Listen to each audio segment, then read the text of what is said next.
அப்படின்னு ஒருத்தவங்க தன்னுடைய கணவர் தன்னை தினமும் தாக்கி துன்புறுத்துறதா கூறி கடலூர் எஸ்பி அலுவலகத்துல தர்ணா போராட்டத்துல ஈடுபட்டது பெரும் பரபரப்பை ஏற்படுத்தியிருக்கு.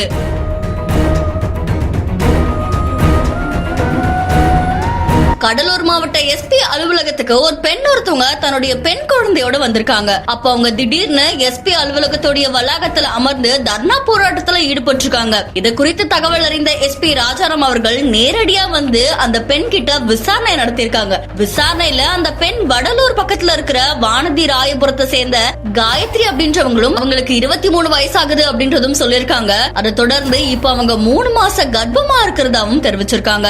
இந்த நிலையில தான் அந்த பெண்ணுடைய கணவரான பூவராக சுவாமி அவர்கள் தனக்கு 2வது பிறக்க போற குழந்தையும் பெண் குழந்தை ஆயிடுமோ அப்படின்றதால தன்னை தினமும் தாக்கி துன்புறுத்துறதா சொல்லிருக்காங்க. ரொம்பவே மனவேதனை அடைஞ்ச அந்த பெண் தனக்கு ஒரு நீதி கிடைக்கணும் அப்படின்னு சொல்லி எஸ்பி அலுவலகத்துல தர்ணா போராட்டத்துல ஈடுபட்டது பெரும் பரபரப்பை ஏற்படுத்தியிருக்கு.